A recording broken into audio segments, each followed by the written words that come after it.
안녕하십니까. 임마누엘 교회 성도 여러분. 오늘도 하나님 은혜 가운데 평안히 보내셨나요? 고단한 일상 속에서도 믿음을 잃지 않고 하나님을 향해서 달려가는 여러분들을 볼 때 참으로 감사합니다.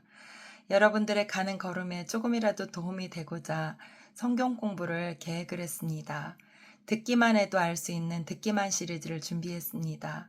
말씀을 시간 내서 읽거나 기도를 할 수 있는 시간이 없는 우리들의 생활을 볼 때 그저 밥 먹을 때나 쉴 때 틀어놓고 듣기만 해도 알 수 있도록 쉬운 내용들로 구성을 했으니 꼭 들으시고 함께 은혜가 되셨으면 좋겠습니다.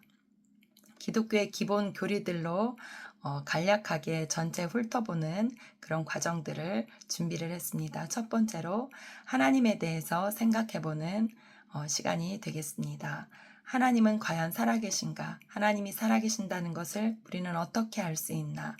하나님이 살아계신다는 것을 우리는 분명히 믿고 있습니다. 그런데 믿지 않는 무리들 중에는 하나님께서 정말 살아계시는가? 하나님께서 살아계신다면 보여달라 이렇게 말하는 사람들이 있습니다. 그런데 우리는 그 말이 얼마나 유아기적인 말인지 분명히 알 수 있습니다. 보이지 않으면 믿지 않는 거, 보여야 믿는 거. 아기들이 그렇게 하고 있지요.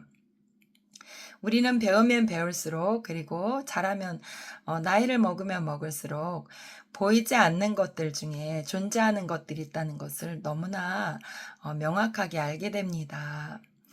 그렇다면 그 실존하는 것들, 보이지 않는 것들은 그것들이 존재한다는 증거들을 통해서 알 수 있습니다. 우리 하나님도 마찬가지입니다.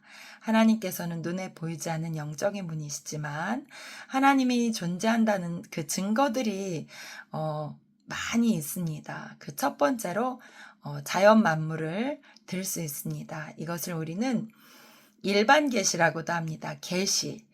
감춰졌던 것들이 드러나 보여지는 것, 문자적으로는 그런 의미입니다. 예를 들면 커튼이 닫혀져 있다가 커튼이 샤라랑 열리면 그 안의 것들을 볼 수 있습니다. 건물 안에 창문을 통해서 들여다볼 수 있는데 그 커튼이 열린 것입니다. 그래서 그 안을 들여다볼 수 있지요. 그런데 계시의 주체는 하나님이십니다. 우리가 보고 싶은 대로 우리가 보고 싶은 만큼 보는 것이 아니라 하나님께서 보여주시는 것만큼 그만큼밖에 볼 수가 없습니다. 우리 입장에서는 답답하지만 이것은 사실은 어쩔 수가 없는 부분입니다.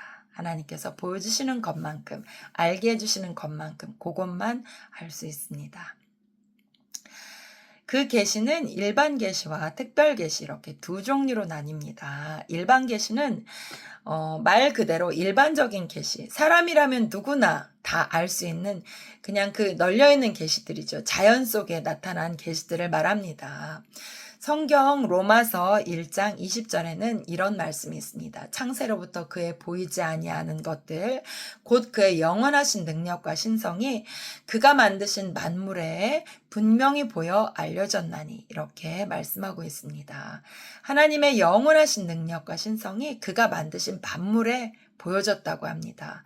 실제로 자연 만물의 경이로움과 그 놀라운 위엄들을 보고 많은 사람들이 자연을 신으로 숭배하지 않았습니까? 우주와 만물들을 한번 생각해 보세요. 굉장히 기묘하게 지어져 있고 그리고 아주 놀랍도록 조직화되어 있습니다. 그런데 그것들이 너무나 놀랍게 질서와 법칙 가운데 운행이 되고 있습니다. 하나하나가 자기들만의 조직과 질서가 있고 그리고 그것들이 전체 이 전 우주가 통으로 서로 긴밀하게 연결이 되어 있습니다. 그래서 어느 한 개체만 살아가는 것이 아니라 서로 아주 유기적으로 연결이 되어 있어서 내가 살아야 저것도 살고 또 저것이 살아야 나도 사는 이렇게 유기적으로 연결이 되어 있습니다.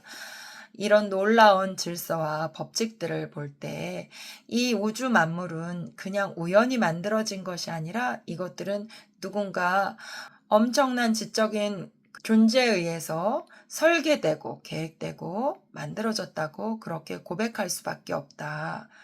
이것이 우리 기독교의 입장입니다. 두 번째로 피조물인 사람, 우리 사람을 통해서도 하나님께서 살아계신다 이렇게 생각할 수 있습니다. 사람 안에는 양심이 있습니다. 양심. 우리 사람도 동물인지라 생육하고 번성하는 그런 본능적인 사이클에 의해서 움직입니다. 그런데 동물하고도 다르게 사람은 우리 안에 양심을 가지고 있습니다. 모든 사람은 선과 악을 구별하는 양심을 가지고 있습니다. 그리고 선하게, 바르게, 아름답게 살려고 하는 그런 욕구들을 가지고 있습니다. 생육하고 번성하려는 그런 본능을 뛰어넘어서 나를 희생해서라도 어떤 선을 추구하고 선을 이루고자 하는 그런 놀라운 양심의 기능들을 갖고 있습니다. 이렇게 사람에게만 있는 이 양심들을 볼 때 하나님의 뜻대로 살도록 가게 하려는 하나님의 어떤 섭리가 있는 것이다. 우리는 이렇게 고백하게 됩니다. 그리고 두 번째로 사람에게는 하나님을 찾는 신적인 존재를 찾는 그런 본능들이 있습니다. 지구상의 모든 사람들은 누가 가르쳐 주지 않아도 자기들이 어려움을 겪게 되면 신적인 존재를 찾게 됩니다.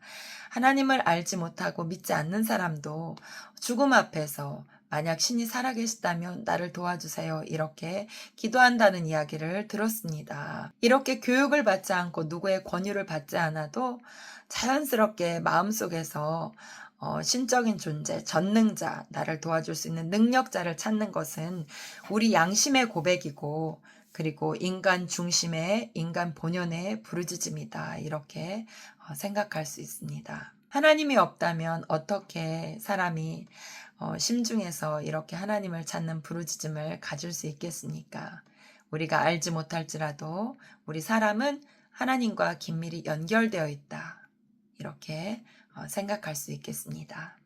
이제 그렇다면 특별 계시에 대해서 생각해 보겠습니다. 이렇게 일반적인 계시 말고 특별한 계시, 말 그대로 특별한 계시입니다. 우리가 찾는 하나님은 바로 이 하나님이다. 그 하나님은 어떤 성품에 어떤 계획에 어떤 사역을 하시는 분이다라는 것을 명확하고 분명하게 가르쳐주는 그런 내용들, 그런 계시의 내용들을 갖고 있습니다. 특별 계시는. 그 특별 계시는 유일하게 하나, 성경입니다. 성경을 통해서 이 세상이 하나님에 의해서 창조되었다는 것, 그리고 하나님은 이 세상을 어떻게 운행하고 계신다는 것, 그리고 이 세상이 어떻게 여기까지 왔다, 어떤 역사를 갖고 지금 여기까지 왔다는 것, 그리고 이 세상 만물은 마지막에 어떻게 될 거라는 것까지 정확하고 분명하게 드러내 보여주고 있습니다. 특별 계시입니다. 유일한 특별 계시라고 하겠습니다. 그렇다면 이 성경 속에 나와 있는 이 하나님은 과연 어떤 하나님인가? 그것은 다음 시간에 배워보도록 하겠습니다.